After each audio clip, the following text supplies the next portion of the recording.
So I'm actually going to turn off the music for this one because this is rather serious. The future of ESL Impact. We have made the incredibly difficult decision to suspend the ESL Impact circuit at the end of Season 8.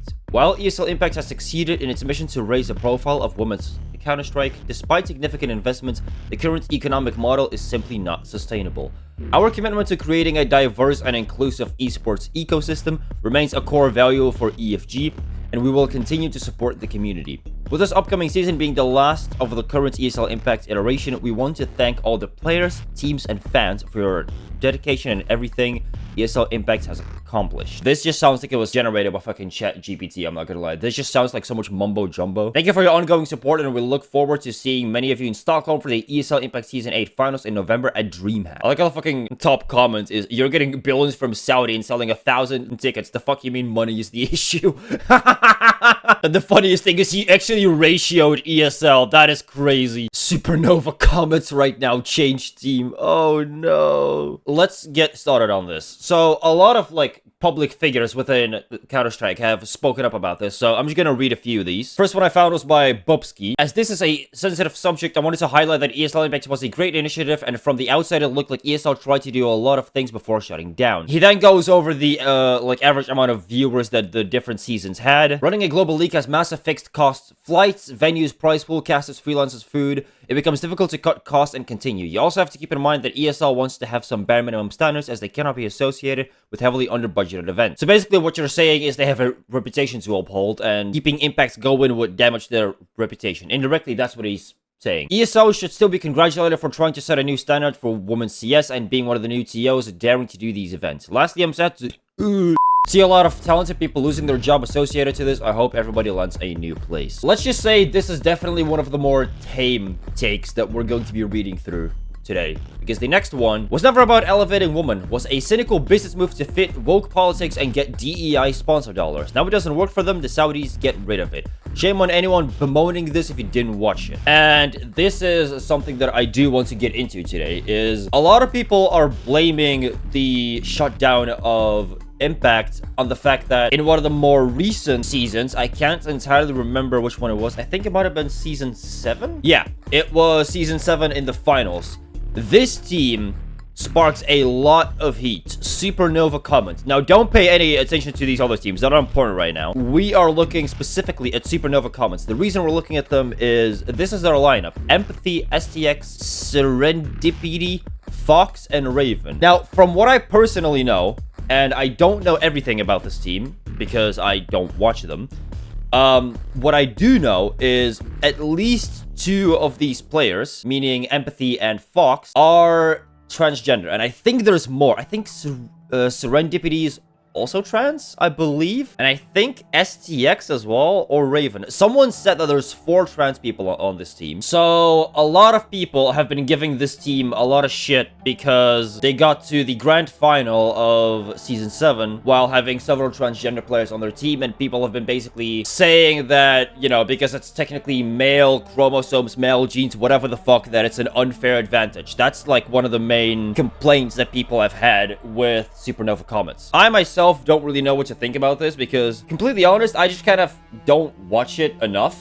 So yeah, just keep that in mind, that a lot of people have been throwing a lot of shit at Supernova comments for this reason, and you're going to see a lot of that in the post we're going to be reading today. We don't believe you're having money issues. Myself and others vouched to chip in to hire an accountant to go over your finances and find the issue. Let me clarify, we can't do that unless they allow the accountant in, so need ESL permission and we'd be down to send said accountant. I don't think you understand, the circuit made $0 from literally everything they did. There's no opportunity to earn anything here. Yeah, that's the thing. Now we're gonna start reading some of the player statements as well. I think Vanessa's one of the players. I had never touched team-based Counter-Strike until they had announced the Impact circuit, and I decided to give the very first season a go for the hell of it with some friends, and that decision alone brought me to where I am now. Impact has given me so much. And then this, 2 days after this, awful news, incredibly disappointing. These are tickets for the Cologne Major. The cheapest ticket is 400 fucking euro. The Saudis finally discovered their money was funding Impact.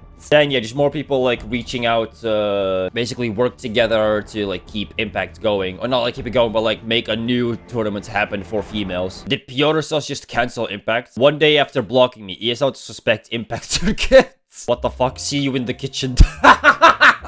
I like that she leans into it. Oh my god. Some of the fucking Impact players are fucking hilarious. The death of Impact affects all of CS. Even if Tier 1 CS is not directly reliant on a women's league, Tier 1 talents was fostered in a women's ecosystem. For example, Flashy, JNT. Particular demographics interfaced more with Impact, and it simply hurts the overall perception of the game. New concept, a woman's league for actual women. Of course, it's fucking Christy saying that. I'm speechless. What happened to unapologetically making a platform for women to thrive in? Money. Profit. That's what happened. Or, well, lack of profit, I should say. Now, what's interesting to me is I'm really curious, now that Impact is gone, surely all of these female teams are about to get dropped, right? Like, surely. Because now that Impact is gone, basically all of these orcs now basically keeping their female rosters on a payroll to do nothing. Now, I myself have watched a little bit of Impact. Not a lot. It's pretty much only one team. I've been following NIP Impact for about a year, I think now. Mostly because of these two, Kiara and Naomi, basically being the last representation of Dutch Counter-Strike at an international level. Considering the fact that my country is completely out of fucking talents in the male scene. So yeah, the only real Dutch talents left in the male scene that we had was Crucial and Fasher. You could argue Chirion was there as well, but he's on like a much lower level because Chirion... Has Chirion actually played international events? I don't think so, right? He only plays like UKIC. So yeah, it was literally just down to Crucial and Fasher, which Crucial used to play for Endpoint, and then they exited out of CS, so I actually have no idea what the fuck this dude's doing right now. He plays for Nemesis, apparently. This is a team of all time. And then Fasher fucking streams crypto on Twitch. So basically the last remaining talent that we had on an international level was Naomi and Kiara, because they're playing better tournaments than fucking Crucial is right now. So I was following this team, and that's why this news kind of stuck with me a little bit. I think if I wasn't following NIP Impact, I don't think I would have given a shit. But I am curious, are all these orcs gonna drop their female teams now, or like what's the idea? Like, I genuinely really want to know. So yeah, it's fucked, and I genuinely don't even know like what's gonna happen in the future with this. Like I said before, a lot of people are complaining that they want a female circuit for actual females, quote unquote, because of there being more and more transgender players in Impact, and a lot of people are against that because it's technically male genes, blah, blah, blah, blah, blah. And honestly, I think this is one of those debates that can never really be settled. I think there's no real way to settle this debate, right? There's no quote-unquote right answer, because technically a transgender person has male chromosomes before their transition, what's it called? Like their transition surgeries, right? So maybe you could put in some kind of rule that like you need to prove to ESL that you've gone through all the surgeries, whatever it's called, fucking, what's it called? SRT, HRT, whatever the fuck it's called. That once you've been through all of that, then you're allowed to play. But I feel like a lot of people would cry about that. So that probably wouldn't happen. So then how do you fix this? And aside from that, save the biggest problem for last year, which is the most obvious one. No one watches Impact matches. I think the most viewership they've ever had, and like their best shot of bringing viewership to Impact, is what they did with the Season 7 finals, where at IAM Dallas 2025, they replaced the show match with the Impact finals. And even then, I think almost no one like turned up to watch. People just left because they were bored. You can tell it's very like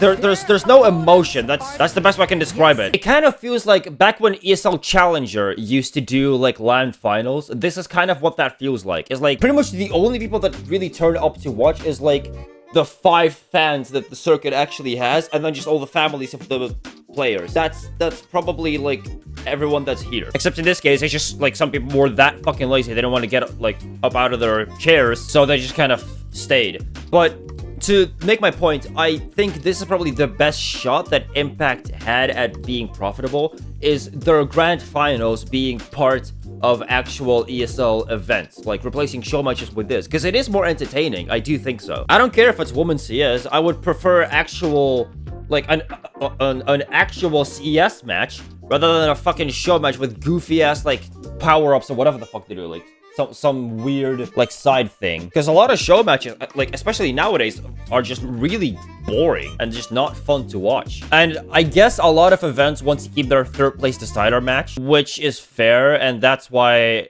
it's hard. That's like all I can really say. So yeah, I think that's probably all I can really say about this. I'm hoping I can turn this into a video. It sucks that the scene is gone, but at the end of the day, if no one watches it, it's hard to, like, you know, justify the amount of money that it requires, basically.